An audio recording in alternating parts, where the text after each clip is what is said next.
Thank you all for coming this morning. Good morning. My name is Jim Elliott. I have the honor of serving as the chairman of our board of directors for our Prince William Chamber of Commerce for this year. I'm very proud of that. It's been a good year so far. Looking forward to the rest of the year. I also have a full-time job and working as a commercial lender at First Virginia Community Bank.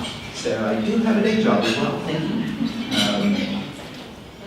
We extend an invitation to all of our legislators to come here this morning as they are about to kick off the next session, and they'll be going down shortly for that. I wanted to welcome some of our newer members of the delegation here today as well, and so I wanted to thank them for being here. Good morning, everybody. Thank you for being here today. To our new legislators, welcome. Thank you for taking the time to learn about some of our regional business communities issues. And on behalf of all our members, we're very much looking forward to working with you in Richmond and to talking with you about our priorities for the upcoming session. So, I'm Brendan Shaw. I serve as the Director of Government Relations here at the Prince William Chamber of Commerce.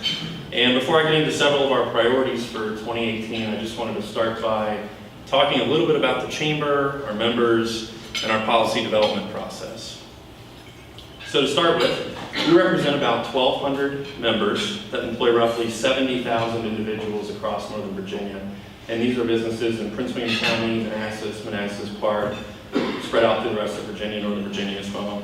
As one of the largest regional chambers in the state, our diverse membership is made up of multiple industries. We include businesses of all sizes, but the majority of our members are smaller businesses. So about, they employ between 1 and 15 individuals. We work on a variety of issues on our members' behalf. Most of those focus on maintaining a competitive business climate and the high quality of life we have in the Prince William region. So to determine our legislative priorities, we have to do an extensive amount of outreach to make sure that we're truly representative of those members. So in order to capture such a wide variety of perspectives, we reach out to multiple businesses, large and small. We reach out to various trade associations, not-for-profit groups, higher education, and then each locality represented by the Chamber, again, Prince William County, Manassas Park. So our Chamber members play an integral role in the development of our priorities, and without their help, we wouldn't be here today. So thank you to all those that participated, and thank you to our policy chairman, Sherman Patrick, who's hiding back there in the back.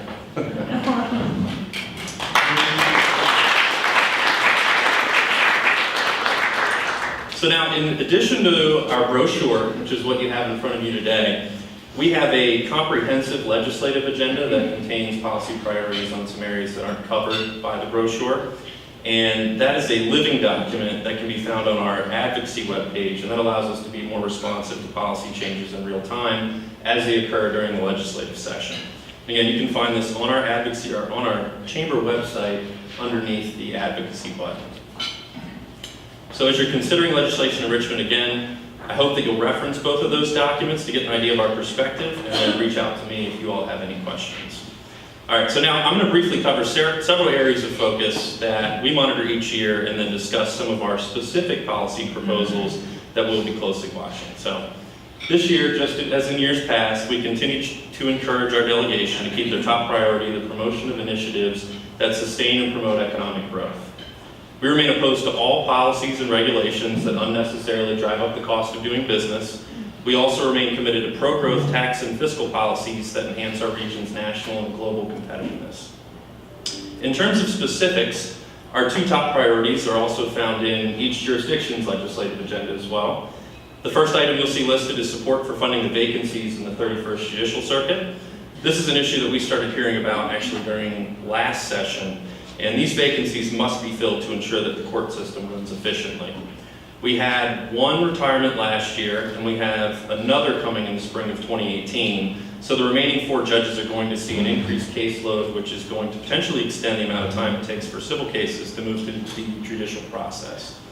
Funding for these vacancies is based on a study that did not necessarily take into account the 2018 retirement. So we're asking that you all work closely with members of appropriations to help secure the necessary revenue in the biennial budget.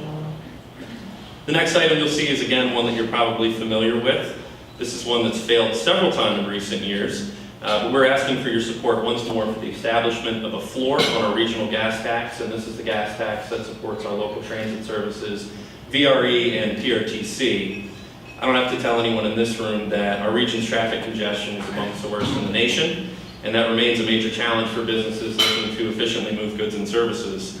When we have conversations with local economic development directors, and transportation is something that continues to come up as a major obstacle to attracting business. VRE and PRTC move a significant number of vehicles off the road, and if they're unable to do so because of a lack of funding, those congestion issues are only going to be compounded.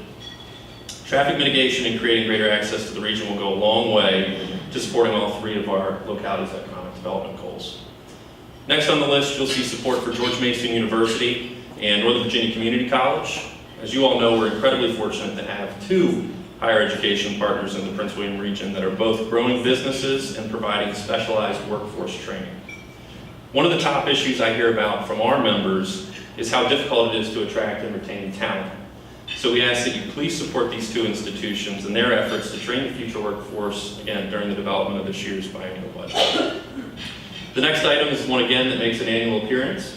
This has to do with the school start date. Again, all three of our local jurisdictions do operate on waivers that allow them to open prior to Labor Day.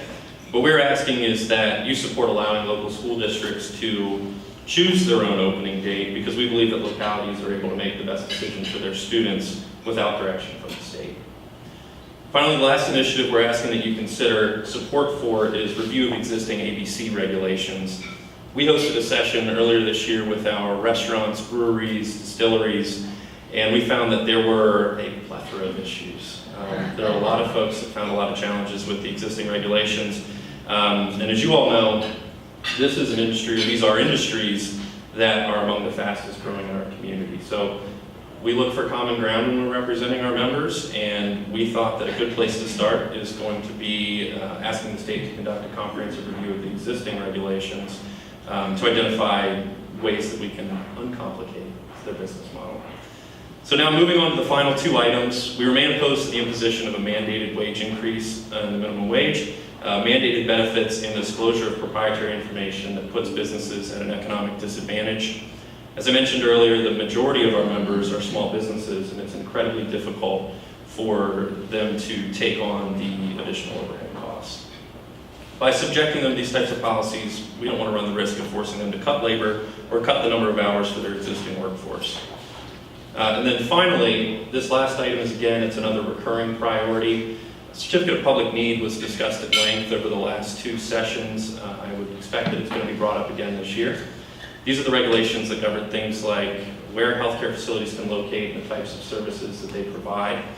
After discussing the issue with our member hospitals, which are some of the region's largest employers, we asked that you oppose changes to the Commonwealth's existing COPN program.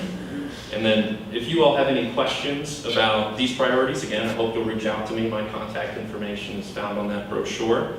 And again, I'm happy to discuss our positions, connect you with any relevant industry-specific contacts that you may have questions for, really anything you need once we go down to Richmond. So again, we look forward to working with you. Thank you for your consideration. And now if you all would like to come forward and join us up here, Jason Hickman from Compton and Dueling is going to say a few words, welcome you all, and then you guys will have some time to speak and we'll take any questions. Good morning, everyone. I've had 5 minutes to prepare for this, so I'm not the person that you expected to be here, and I'm not the person who expected to be here. It's all good, right, Jeremy? As Jeremy and I know, when you have multiple children, you learn to adapt quickly and be flexible and understand that you never know where you're going to be next, because that's what it happens. I'm Jason Hickman. I'm the managing partner of Compton and Dueling. Compton and Dueling is a law firm that's been in the community. We will be embarking on our 50th year, starting in January. We have a long history in the community. Our logo or our motto is "Our history is your future." We do all types of law, from real estate transactions to business law, to litigation, to domestic relations, to wills, estates, and trusts. If you have questions, please feel free to reach out to www.comptondueling.com. If you don't know how to spell that, it's real simple. When you go out to the light here and turn to the right, we're right across the street from the government center, and there's a big sign on the building that says Compton and Dueling. We have to keep an eye on government, so we're right across the street. That being said, I know you don't want to listen to me, but we're here to listen to the three delegates-elect and Senator McPike. Just so you know, Senator McPike did say he's ready for Christmas. I checked with him, so not to worry about his kids. We do have some questions and some opportunities for the delegates and Senator McPike to speak. If you have questions, please raise your hand and we'll try to take up those questions as well. I'll start with Jeremy. So Senator McPike, why don't you tell us a little bit about yourself, your professional background, and why you originally ran for office. All right. Well, first off, to clarify something Jason said, I'm ready solely because my wife has made Christmas happen. So,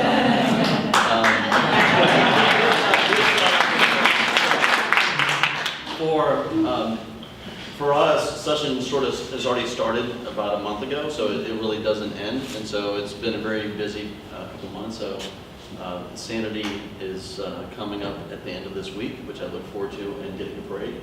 But I grew up here in Prince William, went to Garfield High School, Redland Middle School, Elizabeth Vaughn Elementary School. I married a girl from Woodbridge High School, which is a rival high school, for those who didn't grow up here. So, and we have three girls, one in high school, one in middle school, one in elementary school. So when Jason says, you're used to changing plans, yes, we are. Especially on back to school night week, it's a bonanza in the household. Or like last week with concerts going on every night. But I got involved in local fire and EMS services as a volunteer over the last 18 years. And that helped to expose different issues throughout the community that you might not experience otherwise. So you see the good, bad. I feel deliver babies to house fires during that time. And it really is, you get snippets and glimpses into different people's lives. Old, young, you name it. And that really got me interested in the context of state government, local government. Professionally, I work as the Director of General Services for the City of Alexandria during my day job that pays the mortgage.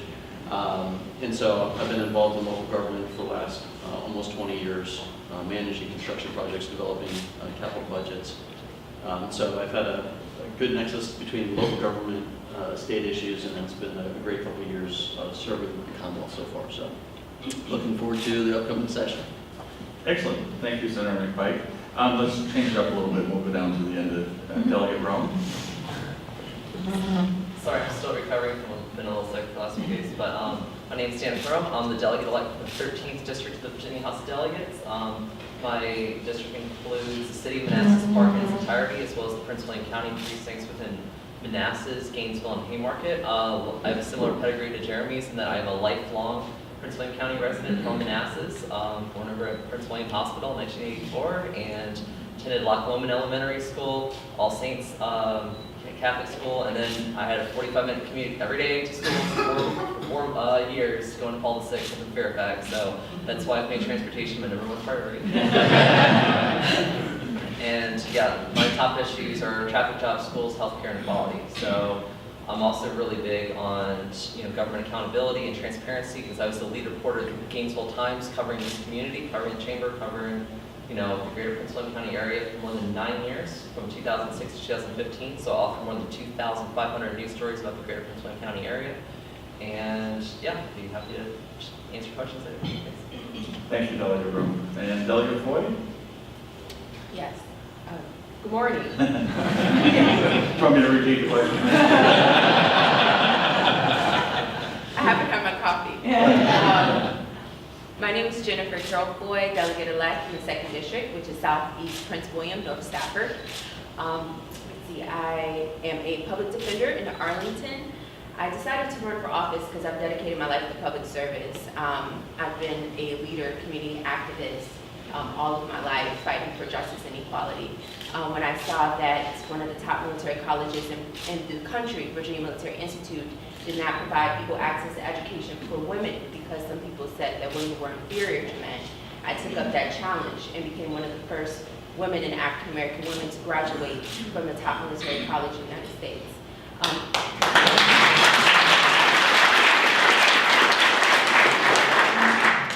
I've also been a foster parent for 8 years, and I saw some of the deficiencies in the foster care system, so I decided to open a nonprofit called the Foundation for Fostering Orphan Children, where we mentor, tutor, and find permanent families for fostering orphan kids. I'm also a public defender, where on a daily basis, I fight for the constitutional rights and civil liberties of some of the underserved citizens in Virginia. That's people with mental illness, substance abuse, children, and the chronically poor. So I'm doing this work because this is something I'm very passionate about. I understand the issues in my community. I'm an advocate, I'm a fighter, and I love public service. It's something I'm very passionate about. So I look forward to answering all your questions. I have some great ideas and great bills that I'm really excited about this coming session. I look forward to working hard down in Richmond. Thank you, Delegate Foy. And last but not least, redheads are a superior race.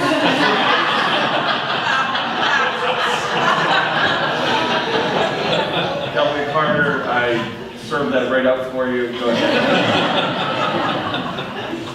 So I'm Delegate-Elect Lee Carter. I represent the 50th District, which is the city of Manassas and Bristow, more or less.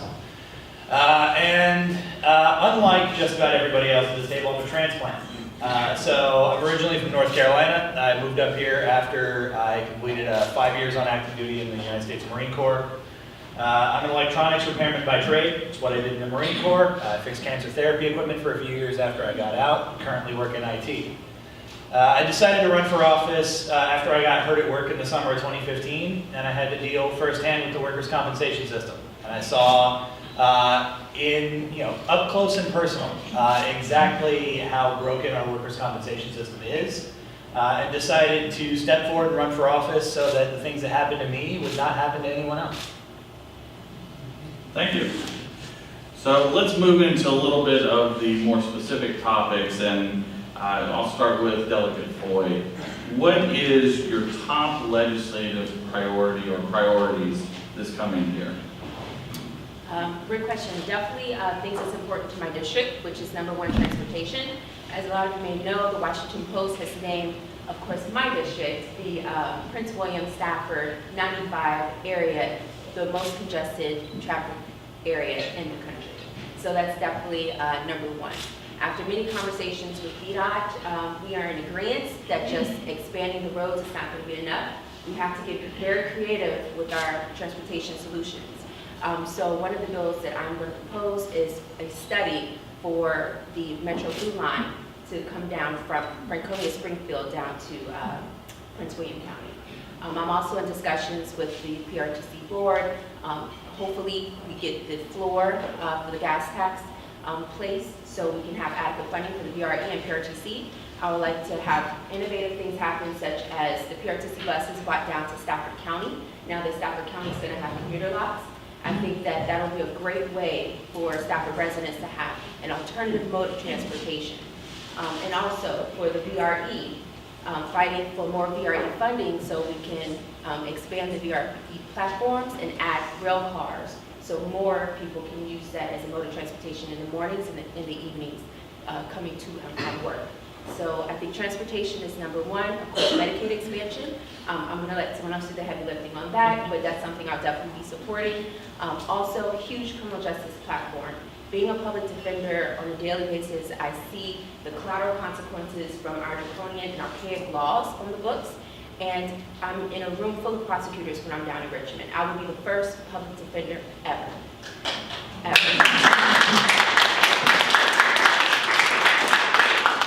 I'm definitely going to go down there and make a statement, and definitely have some great ideas and some bills we're proposing for some great criminal justice reform. Thank you. Let's go down to Delegate Roem. How about you? What are your top legislative priorities for this year? I know you've already addressed transportation slightly, but if you want to expand on that and maybe some other areas as well. Sure. So I'll just kind of go through the list here. I've requested a legislative draft for a feasibility study to examine alternate intersection designs along the Route 28 corridor, Manassas, north of Manassas, basically north of Manassas Drive, up to and including the Bull Run Bridge, to examine whether flyovers, overpasses, roundabouts, jug handles, you name it, anything's on the table in terms of what can we do to replace the most number of traffic lights with anything else that will basically allow for more go and flow, while at the same time the MBTA right now is examining capacity adding more capacity. I have a number of issues with the plans that I actually came up with regarding Prince William County. However, I do find a lot more agreement regarding with what Fairfax County is trying to do along the 28 corridor in terms of they've already committed to expanded 28 from 4 to 6 lanes in both directions, so basically 3 lanes north, 3 lanes south. Currently, they are discussing whether to broaden that out to even 7 or 8 lanes, and at the same time, we've got a lot of other interchanges, other intersections actually, I should say, that are along 28 corridors that are stopping traffic and backing out to the 13th district every single day, particularly at Compton Road, Union Mill, Old Centerville Road, or New Braddock Road, Macon Road, and Old Centerville Road. Fortunately, the groundbreaking that just happened for the 2866 interchange project, that should remove traffic lights between Willard in the north and 66 in the south. That's a huge, huge, huge deal. And the fact that that kind of freed up some of the MTA money, I want the MTA to keep that money on 28 for future improvements. So taking care of 28 is my #1 priority. My mother's been commuting up and down 28 for more than 30 years, and it is absolutely horrible what we see there every single day with no relief. And it's been like this since I was a kid. And I remember clear as day, 25 years ago, sitting in my mom's Subaru in the back, waiting to get to her job near Dulles International Airport. And 2 hours, that was normal, and it shouldn't be like that. And one of the other problems that comes with that is we don't have enough high-paying jobs at home, particularly in defense, high-tech, and biotech. And that's why I'm putting in a bill that would create a first-of-its-kind commuter rail efficiency study to examine best practices out of Switzerland and Japan for commuter rail projects, for construction, operations, maintenance, design, management, and engineering, with the goal being that we can apply best practices to our own commuter rail systems to help bring down the cost of expanding the Via Reed westward from the Broad Run station at Manassas Airport out to Gainesville with a stop at Innovation Park along the way. When we were in the running for the FBI headquarters, we lost out in the first round because we didn't have Metro Rail going out to Innovation Park. That was specifically what we were docked for. We're not going to get Metro out to Innovation anytime soon, but if we at least had VRE out there, we could have made a much more competitive case. And so when it comes to establishing the floor on gas tax, this is something I campaigned on. I specifically cited the bill that State Senator Frank Wagner and State Delegate Mark Levine worked on together. And we also have to recognize, as Delegate Carter, or Delegate-Elect Carter will be sure to tell you, that is a short-term thing, because long-term, as our commuters start switching to electric cars, as the gas tax becomes a lot less of a reliable indicator of source, we're going to have to look beyond that. But we need that money immediately to address very immediate needs. I'm not a big fan of regressive taxes, and at the same time, we have to have this immediately to deal with transportation. This should have been done a long time ago. This should have been done in 2013 when HB 2313 was passed. It was not. It's time to close that loophole. Other stuff to just kind of wrap up here. I'm working on a lot of government accountability and transparency bills. One would put a cap on FOIA requests, on the fees, or I should say on the fees for FOIA requests, so that during the first 2 hours of work, you shouldn't be charged to get your documents. I want to make the most amount of information available to the most number of people for the least cost possible, because those are your documents, those are your public documents, and you have a right to get them. At the same time, I want to create a FOIA ombudsman at the state level whose job is to expedite FOIA requests instead of hindering your access to that information. I'm putting in a bill to create a shield law to protect credentialed news reporters from lawsuits because they decide not to reveal the names of the source. That's extremely important. Virginia has got to catch up with a lot of our neighbors in this regard. And aside from that, I've put in about 13 legislative drafts. There's more to come. I'm dealing with the utilities, for example.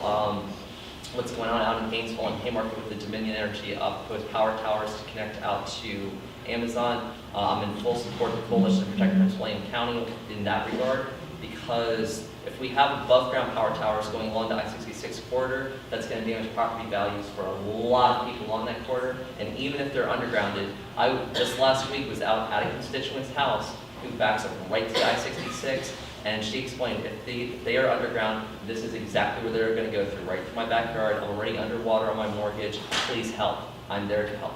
So thank you so much. Appreciate it. Thank you, Delegate Roem.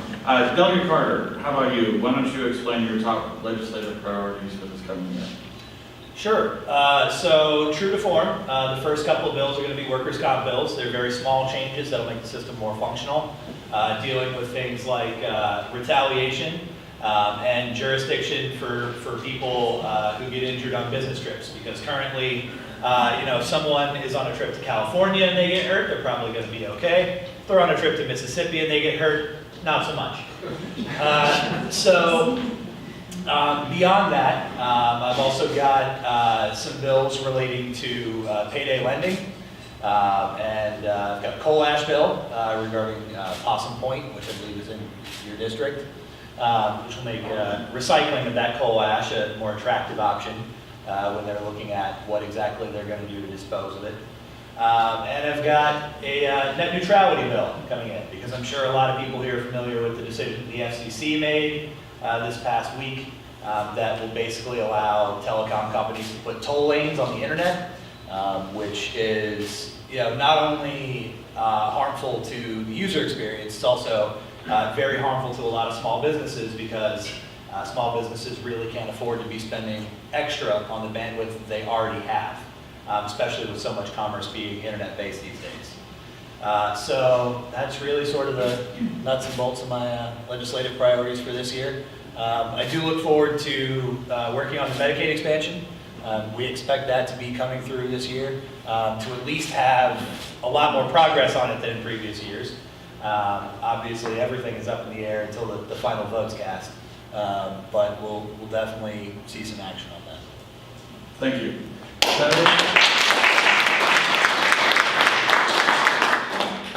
Senator McPike. Thank you, Jason. I think the General Assembly session, the governor's proposing the budget today, so that'll be a part of the initial framework.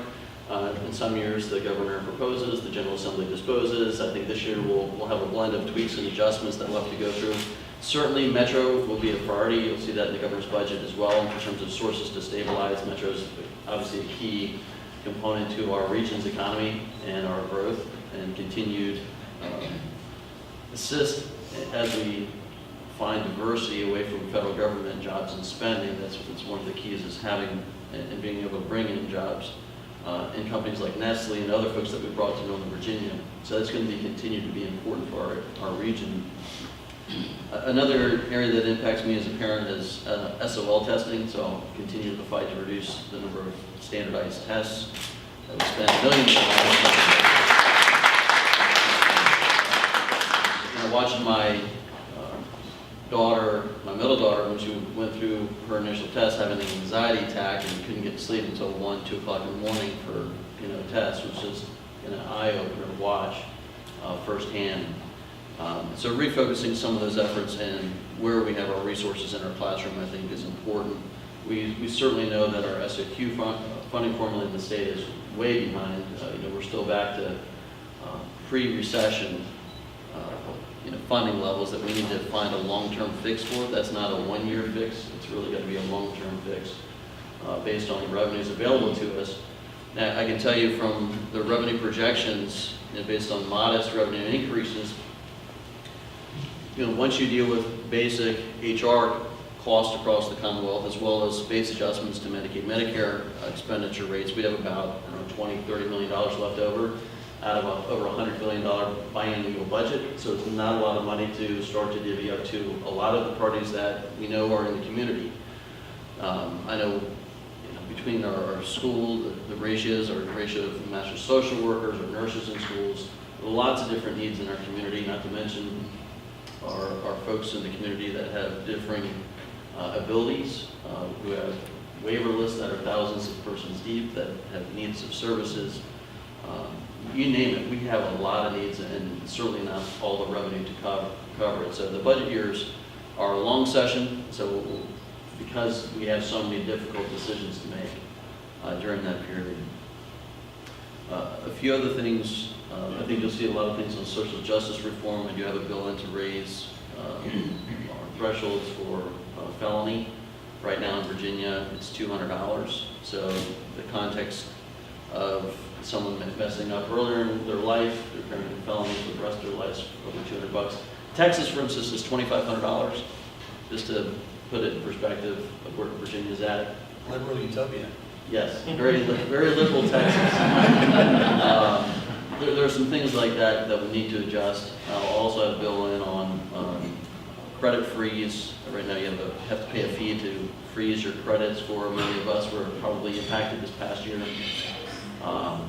due to the credit breach. I think it's unfair that you have to pay for something that you didn't ask for in order to lock off your credit. So we're going to work through a couple of those. And I see your list has some ABC, I do have some streamlining of some ABC issues as well. The ABC is transitioning to an authority during this next fiscal year. And so they are looking to streamline some of their online process and some other application process I'm going to be helping them out with. I get to deal with that as a member of Rehab and Social Services and see some of the changes and issues that come about. So we'll be working on a couple of those issues this year. And then something that is also on your list, the funding of the 31st Judicial Circuit Court seat. We know this is important. Senator Servell and I have been working on a number of different things, and I know others in the delegation know that this is important. Loudoun County has a similar situation, so we're working on building a coalition of impacted districts so we can work together to make sure that we get some funding for those positions. So we know that those impact people on a daily business lives and raises costs. So increasing the speed of those dockets is important. So appreciate it. Thank you, Senator McPike. So as you heard Brendan explain, there are a number of small business, medium-sized businesses that are represented in the chamber. And as such, the next question refers directly to businesses in the business community. Specifically, what do you see as the biggest challenge to the business community, and what are your top business-related issues that you will be addressing? So I'll start with you, Delegate-Elect Carter. The biggest challenge is likely going to be demand. That's where I'm focused. I think the single best thing for any business is having a customer with money in their pocket. So I'm focused on making sure that the folks who live here in Prince William and Manassas in particular, but all over Virginia, have more money in their pocket so that they're better able to pay their bills and also have some discretionary income left over at the end of the month so that they can actually come and shop at local businesses instead of just sitting at home waiting until they get paid again. Thank you very much.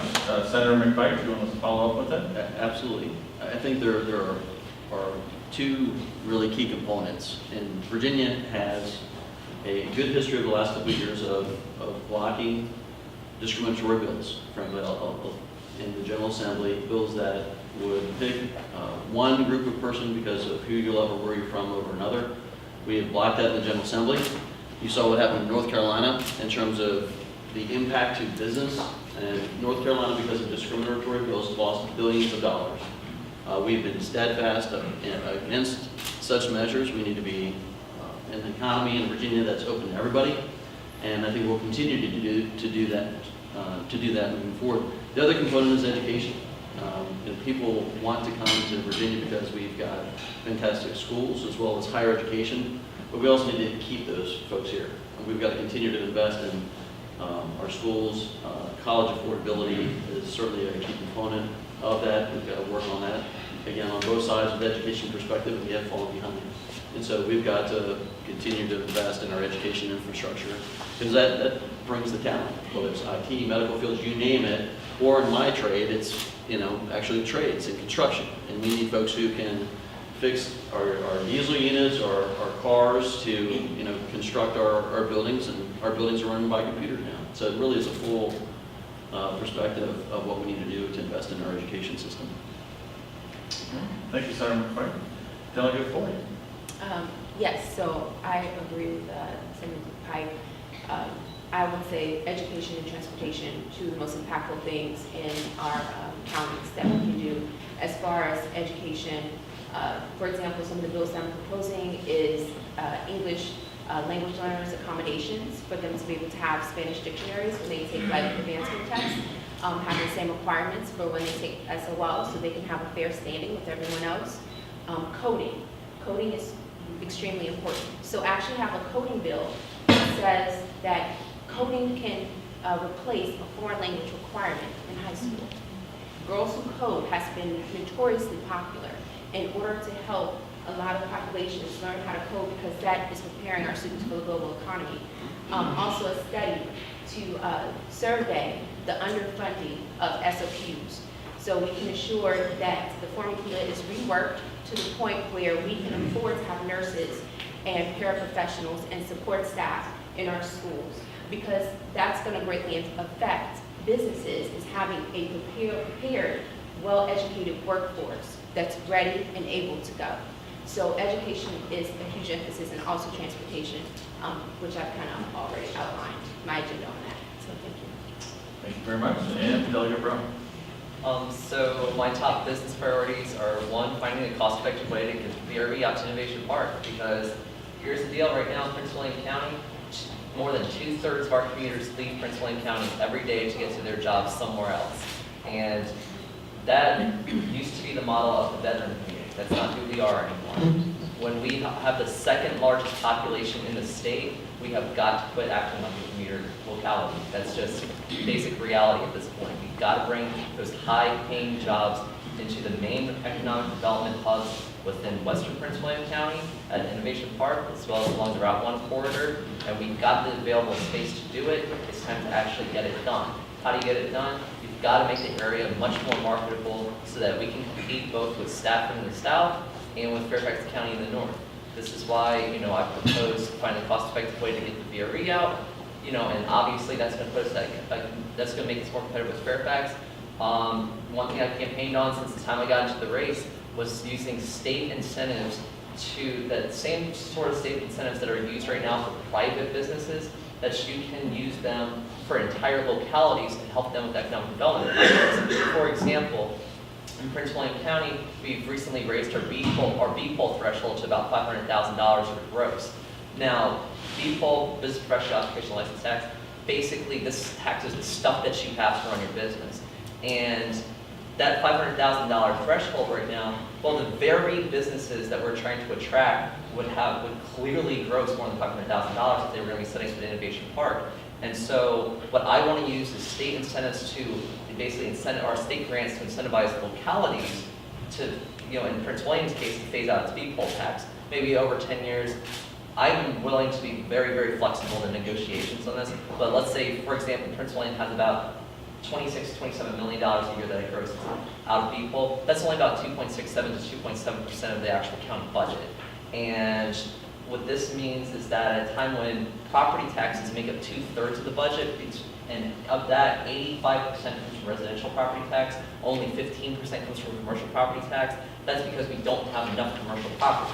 It's not because of a problem with the tax structure, it's because we don't have enough of it. So at a time when B-poll is such a small, minute area of the budget, and the ability to grow commercial property would actually exceed how much money we're getting there, it's a more reliable indicator of income, because a building doesn't go away, and that means that you're going to be taxed on the real value of that building every single year. Whereas if a company grosses $490,000 in a year, and it's not profit, by the way, this is simply grossing $490,000, they're not going to be paying that B-poll.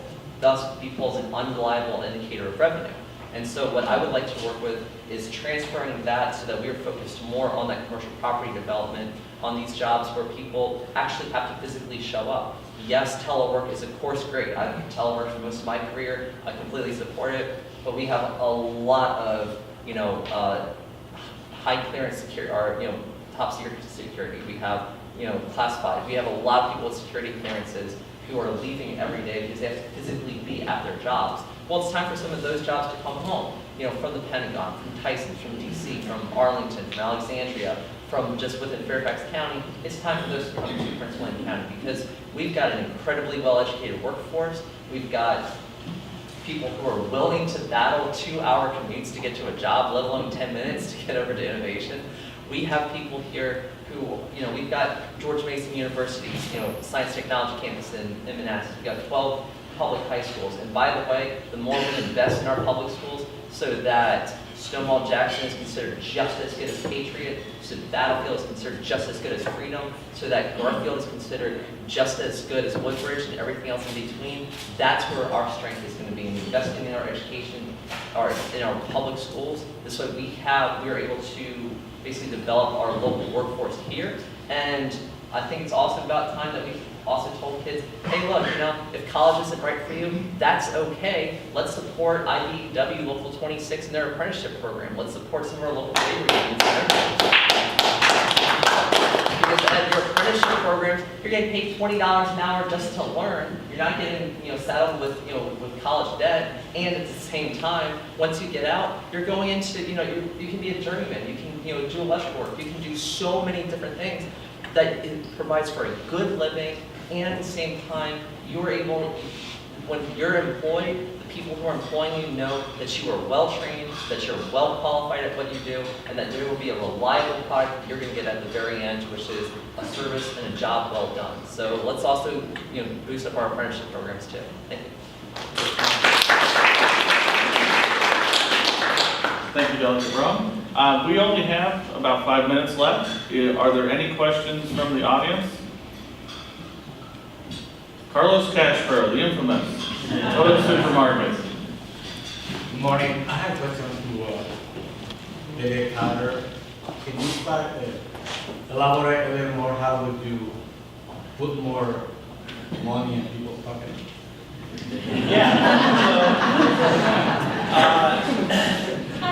So worker productivity has risen steadily since World War II.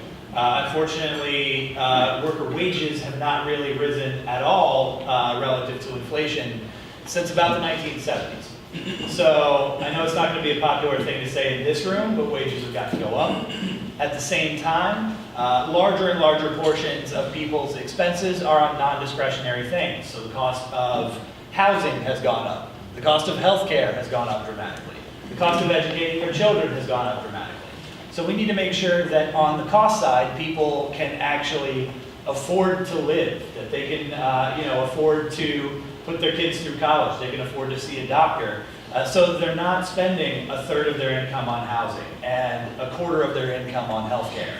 And so that students aren't coming out of college with $60,000, $70,000, and $80,000 worth of student loan debt. So it's not just one thing. It is a whole bevy of issues, but it all adds up to the fact that for the vast majority of people, their wages have not gone up since basically the Nixon administration, while their expenses have gone up much, much faster than inflation, and we've got to combat both of those trends. Anybody else want to address that issue? Check. Sure. So one of the things I would like to see, a great way to get more money into more people's pockets, is to make sure that college is affordable for more people in the first place, if they decide to choose to go. And Delegate Alfonso Lopez, he put in a bill that will basically allow permanent residents who have been going to schools here for at least 3 years to qualify for in-state tuition. The fact of the matter is, I've got a lot of students in Manassas Park, and just as a side note, within 2 weeks after winning the election, I toured every single public school in Manassas Park, talked to students, as well as teachers, as well as administrators, at every single one of those schools from pre-K all the way up to high school. And I had 3 students ask me some variation of, what's your stance on the undocumented, what's your stance on DACA, what's your stance on this and this. What I told them is, first, welcome, I'm glad you're here. You're a part of my community, and you shouldn't have to be afraid of your government, because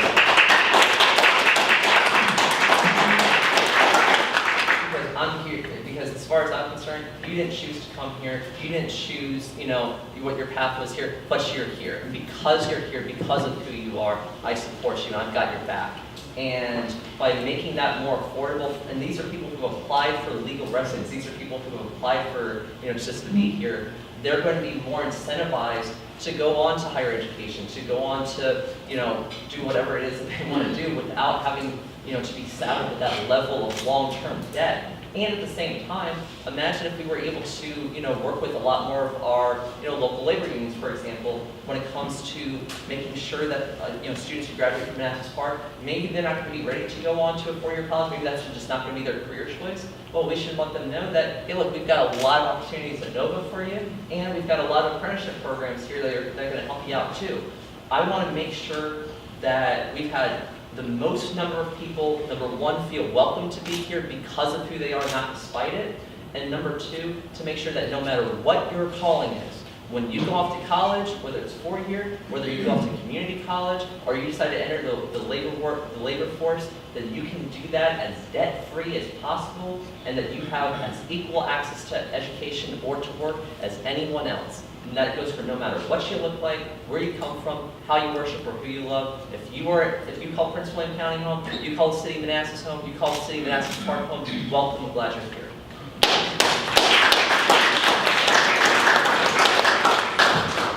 Senator McPike or Delegate Foy, do you want to address that? You don't have to, but you like to. Very briefly, we haven't touched on today, but high school redesign has been going through the Board of Education over the last couple of years, which is a very important initiative that the Chamber needs to be engaged in. It really focuses on career paths early, actually starting in middle school and on through. And so the idea is that the kids in junior and senior year in high school also do internships and get workplace exposure to pathways. We talk about sort of getting saddled with long-term debt and pathways. It's very important that early on, whether someone's going to go to 4-year university or to go on and be a lawyer, doctor, or something else, I won't take that personally. they can have that path. But if you're going to go into a trade, like Danica said, on a local 26, internship and start that process, let's get those kids engaged then, because they're needed in the workforce. Engage them in that process. Sort of dividing up that pathway very early is helpful to kids. And where they see there's value in the work and earning a living and earning a job, there's some really great potential. And so look at the high school redesign process that the Board of Education is adopting. It was based on legislation we passed in 2016. They've been going through statewide through public hearings on it. They were just here in Manassas about 18 months ago. And so there's a lot of initiatives coming from that we need to pay attention to here. Also, Senator McPike, be aware of who's on both sides of you. I believe there's an attorney on the other side. Delegate Floyd. Yes, just briefly. One of the bills that I'm proposing is to allow localities to determine what the minimum wage will be. After speaking with a number of small businesses, their main concern regarding raising the minimum wage was that it's a huge encumbrance on small businesses. So where a large corporation or Walmart may not have an issue, a small mom and pop shop would that has maybe like 5, 6, 7 employees. So allowing the localities have discretion to what they want to set the minimum wage would be, I think that's something that's a great marriage and in between and compromise because the wages have been stagnant. And in Virginia, it's $7.25. West Virginia has a higher minimum wage than Virginia, and we have to do better. No person who works 40 hours a week should live in poverty, and that's exactly what's happening here. And so also recognizing the fact that someone who lives in Southwest Virginia, cost of living is completely different than someone who lives in Prince William County. So also acknowledging that fact, and by having localities have the discretion, and they can appropriate accordingly what they would like their minimum wage to be. So that's how I would put, more money in people's pockets. Thank you. All right. Having no further questions, I want to thank. Kendra, do we have time, Brendan? Do we have time? Sure. Hi, Kendra Kowalski, Smart Mechanics, Ray of Prince William. Senator McPike, Delegate-Elect Foy, and Delegate-Elect Roem. You all talked about education and workforce development. In Virginia, 14.6% of kindergartners show up not ready for kindergarten. The trajectory shows us that by third grade, they're also the same children failing the third grade SOLs. In Prince William County, our number is 18%, so we trail the state and have continued to do so for the last 5 to 7 years, and it's even worse in Manassas Park. So this is how the children show up at school. It's not a reflection of the school system, but it is a reflection of our community and the economy and some of the challenges they may have. So I'm interested in knowing what your thoughts are on that and how we can address that as a community. Sure. I'll jump in real quick. Sorry. I think that our issue on how we treat pre-K education is really one of the first policy departures in terms of how we determine haves and have-nots. In terms of kids spending time to learn to read and then later reading to learn. And so bridging that gap, I mean, we were fortunate I could afford to send my kids to preschool, but I know that's not the case. And so the earlier learning that kids can establish and get ready for kindergarten has a huge impact. We know that we've got our big pre-K initiative, but we know we have a lot more to do in terms of funding that and encouraging localities to also participate in that program. So there's more work to do there. Thanks for bringing it up. Delegate Roem, you indicated you were Yeah, going to sure. present. So when I toured the pre-K in Manassas Park in particular, I didn't get a take-home document or anything like this, but I was able to look just at baseline, how proficient kids were in basic things. Everything from reading to just knowing different shapes to X, Y, and Z. And you saw the gamut of kids who entered preschool with complete zeros across the board, and then to kids who were doing pretty well. Without that pre-K access, that kid who has zeros across the board goes into kindergarten. And then they are already having to catch up when they are 4 or 5 years old. They are already behind the 8 ball. And that to me is a complete travesty. You should not, as a child, have to worry about how well you're competing with other children in your class. And at the same time here, the numbers speak for themselves about how vitally important pre-K is, because they were able to measure the growth of these students over the over a year, and you can actually see that by the time they're out, it's something like way over 90% of them are already at the kindergarten level of education, or can already succeed with kindergarten level workload.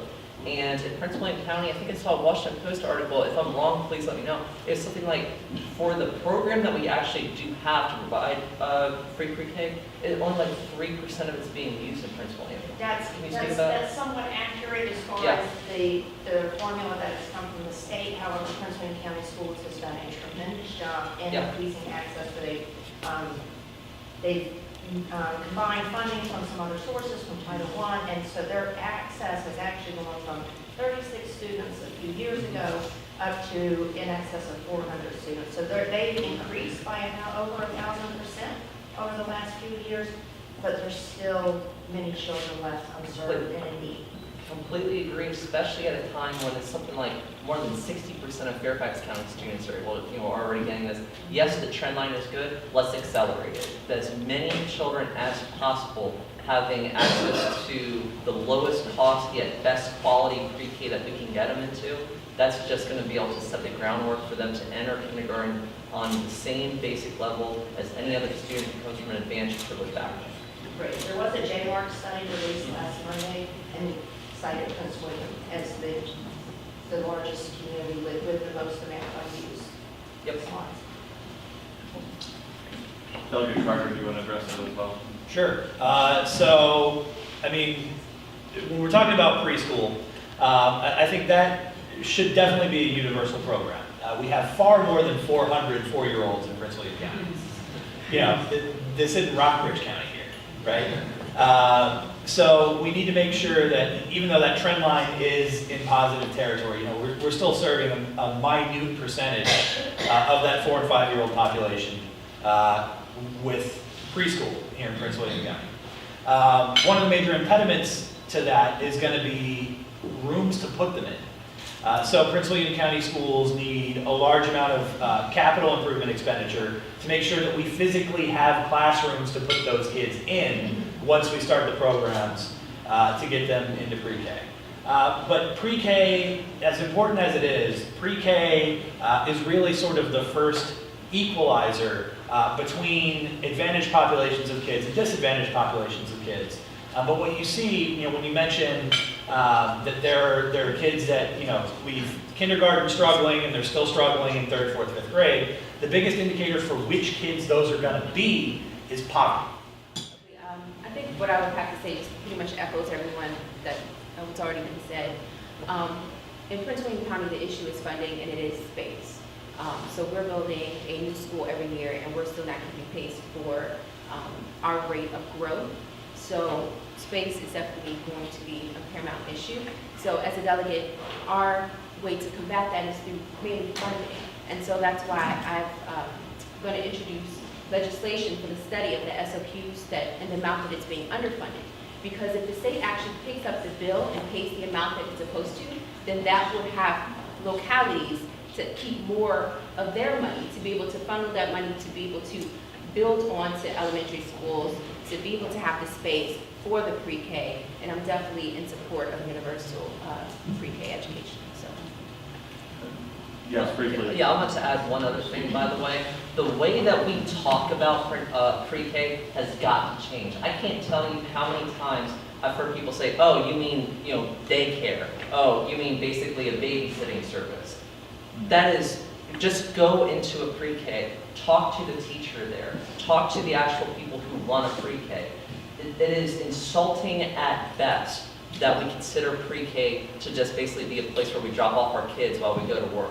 That is simply not the case. The kids are learning there. I've seen it myself. I'm a product of pre-K. I went to Little Elks pre-K over, which does no longer exist, right by Street in Spotsylvania over in Manassas, and actually, but the way that I see this is that let's also change the culture behind it. Let's change the rhetoric that we use and acknowledge that pre-K is an incredibly useful, very, very, very much needed resource within our community, and that we've got to treat it as an institution of learning, just as we teach elementary, middle school, high school, and college. All right. Well, Delegate-Elects and Senator McPike. Well, actually, I just wanted to throw in one additional thing on behalf of the school division. First of all, thank you for recognizing that pre-K is not daycare and that there are amazing things going on there. Just one other item, though, you mentioned space, and that's certainly a big issue. The other part of it, though, is the matching part for the funding. As you know, you've mentioned, I think the actual amount is about 4%, is what Prince William County Public Schools is using.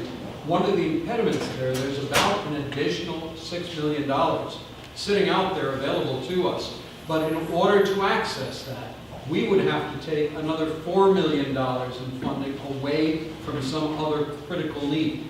So the challenge is to get rid of that matching requirement, allowing us to take full advantage of what's out there from the state.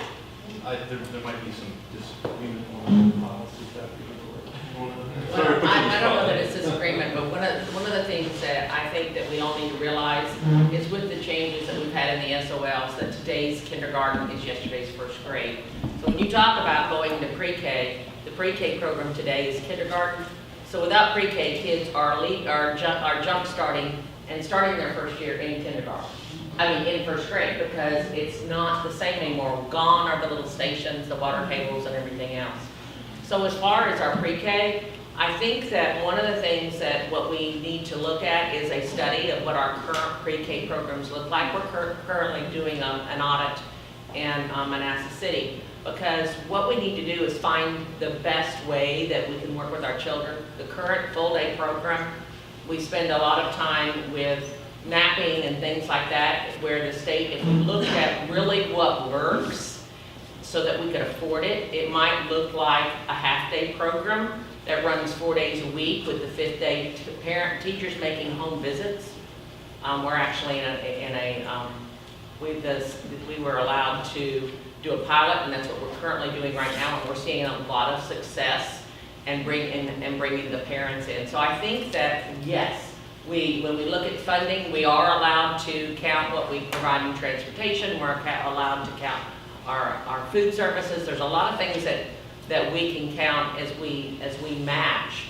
But I think that it has changed, and we're still trying to operate it like the old pre-K, when we can actually probably be more economical and get more results if we do it the other way. Just to let you know what we contend with is that when our children enter kindergarten, a lot of our kindergartners, we're at 49% ESOL, 64% Hispanic, so a lot of our children, when they're starting in kindergarten, anywhere from 62 to 92% of the kids in our kindergarten classrooms are in an ESOL program. So we need pre-K, and we've been working at that. But I think that we all need to get around the table and put our money, just like if we redo the SOQs, we need to look at what the SOQs need to look like today. Just adding more money to what it was yesterday is not a wise use of our funds. Dr. Moore, you're not retiring. Yeah. You're staying. We would encourage you to stay and talk to the Delegate-Elects and Senator McPike. I'm sure that you can spend a little bit of time with them as well. I thank you all for being here and have a safe and happy holiday. Jim, I believe you're up.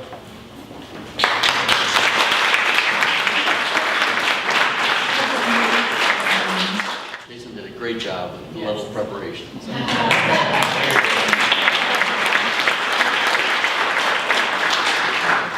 She says in the script that Senator McPike says that. So Good, I don't have to. thank you again for coming this morning, and thank you for answering our questions. And again, well, thank you everyone for being here this morning. That concludes our program. Everybody have a happy holiday, safe holiday, and we will see you next year. Thank you.